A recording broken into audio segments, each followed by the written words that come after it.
코린 여러분 안녕하세요. 코비의 TV입니다. 제가 한 일주일 정도 시간 가지고 와서 다시 인사드리는 건데요. 굉장히 오랜만에 인사드리는 것 같네요. 오늘부터는 다시 기존의 스케줄대로 영상 업로드 할 거니까요.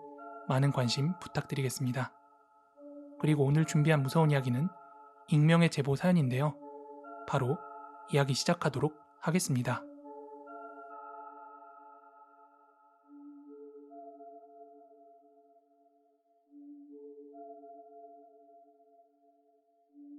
지금부터 저희 아버지의 소름 돋는 예지몽에 대해서 이야기해 보려고 합니다.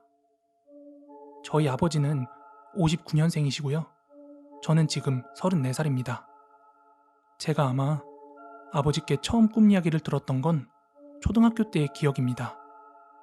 평소 코를 엄청 크게 고시면서 세상 모르고 주무신 아버지인데 그날은 아침상 앞에서 엄마랑 꿈 이야기를 하시는 거예요.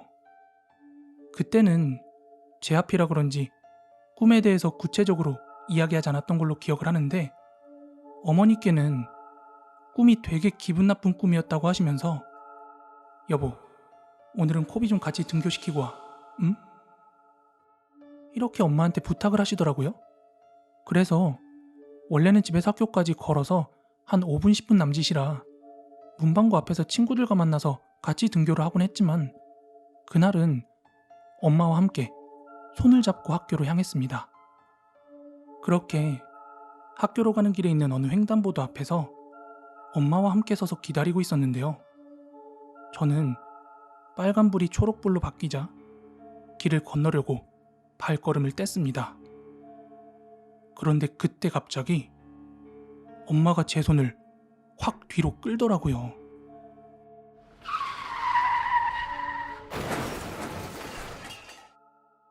그런 뒤에 뭔가 쾅 소리와 함께 정신을 차려보니 웬 냉동 탑차가 신호등 옆에 있는 가로수를 그대로 들이받았더라고요.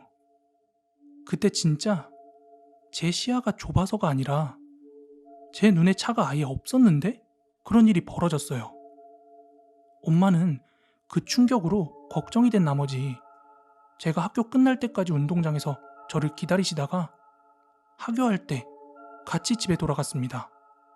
그리고 그날 저녁 아버지가 퇴근하고 돌아오신 뒤에 어머니가 그날 오전의 이야기를 아버지한테 하게 되었는데요. 그때 아버지께서 하신 말씀이 아직까지 생생하게 기억에 납니다. 아니, 꿈속에서 내가 어린애가 되어 등교를 하고 있더라. 그러다 건널목에서 신호등을 기다리고 있는데 한참이 지나도 빨간불인 거야. 그러다 보니까 건널목에 기다리는 사람이 하나둘 늘어가고 있었는데 저 멀리서 차가 한 대 달려오더라고. 근데 그 차 보조석에 이상한 여자가 앉아 활짝 웃고 있는 걸 보면서 잠에서 깼어.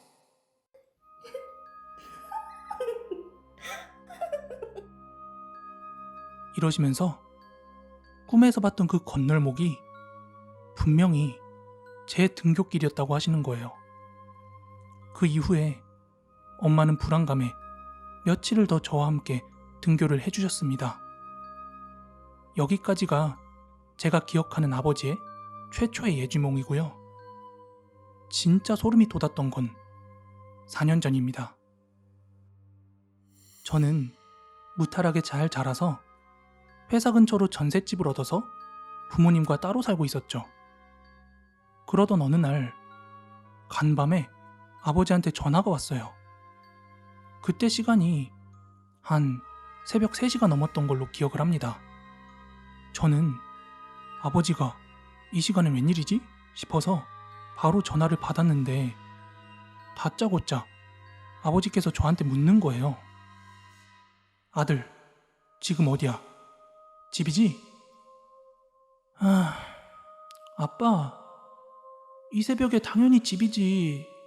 근데 그건 왜? 그러자 아버지께서 말씀하시기를 자기가 꿈을 하나 꿨는데 영 좋지 않으시다면서 당분간 운전대를 절대 남에게 맡기지 말라는 거예요. 그래서 전 어차피 차가 있어도 자취방이 회사 근처라 걸어 다니는 거 잘 아실 텐데, 그럼 아침에 전화해도 되는데 왜 이 시간에 전화해서 잠을 깨우냐고 그렇게 잠결에 투정을 했더니 아버지께서는 혹시 지금 제가 택시를 탔거나 대리운전 같은 거 불렀을지 몰라서 걱정돼서 전화를 해봤다는 거예요. 그렇게 알겠다고 하고는 저는 전화를 끊었습니다. 그리고 한 3주쯤 지났어요. 그날 저희 회사 사내 메신저에 워크숍을 갈 계획이니까 장소 투표하라고 공지가 뜨더라고요. 그래서 최종적으로는 가까우면서 물놀이도 할 수 있는 청평으로 가기로 결정이 되었습니다. 그리고 열흘 뒤 워크숍 당일이 되었습니다. 직원이 15명 정도 되는 작은 회사였기 때문에 대표님, 차장님, 과장님의 차를 나눠서 타고 갈 예정이었습니다. 저는 워크숍 출발 시간에 맞춰서 회사 앞으로 가서 직원들과 모여 있었는데요. 때마침 제 담당 거래처 부장에게 전화가 온 거예요. 분명히 사전에 워크숍 공지를 거래처에 다 해놨는데 사정상 급하게 오더를 변경해야 된다는 겁니다. 제 업무 특성상 오더가 변경되면 서류 작업도 다시 해야 하고 여기저기 다시 발송을 해야 돼서 작업이 되게 귀찮아지는데요.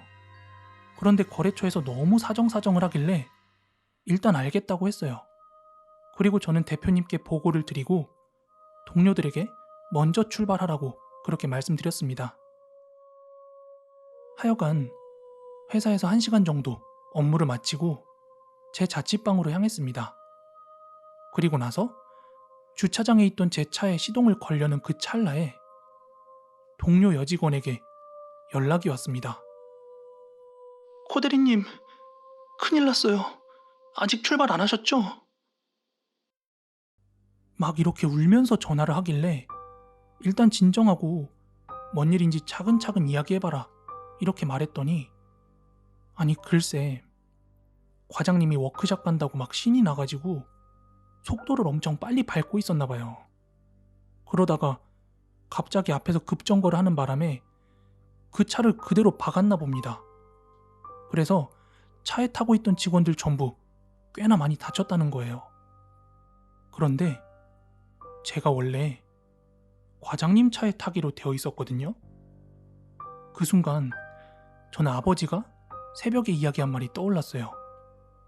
만약 저도 그 차에 동승해 있었다면 저 역시 크게 다쳤겠죠? 그래서 저는 동료와 전화를 끊자마자 아버지께 전화를 걸었습니다. 그런데 전화를 받은 아버지께서는 대뜸 너 지금 혹시 교통사고 났니? 이렇게 대뜸 묻더라고요. 그래서 나는 아닌데 사고가 나긴 났다. 근데 어떻게 알고 나한테 그렇게 묻냐? 이렇게 말씀드렸더니 이 시간에 평범하게 일을 하고 있을 놈이 전화를 하니까 느낌이 그랬다. 이러시는 거예요. 그리고 저는 오늘 오전에 자초지종을 설명했고 아버지께선 그때 충격적인 말씀을 하시더라고요. 그때 내가 새벽에 꿈 이야기했던 거 기억나지? 그 꿈속에서 짙은 안개 속에 차가 2대 서 있더라고. 그런데 한 대는 완전히 부서져 있고 한 대만 멀쩡한 거야. 그런데 멀쩡한 차 안에는 너가 운전대를 잡고 있더라고. 그래서 부서진 차 안에 사람이 있으면 구하려고 보니까 온통 피투성인 거야. 근데 그 안에도 너가 있더라. 이러시는 겁니다. 근데 아버지는 새벽부터 제 기분이 망칠까봐 그냥 남에게 운전대 맡기지 말라고만 그렇게 말씀하셨던 것이고요. 아무튼 아버지의 꿈속에서처럼 직원들이 죽거나 하진 않았지만 다리가 부러지고 목 디스크가 생기는 등 결코 가볍지만은 않은 부상들을 당했습니다.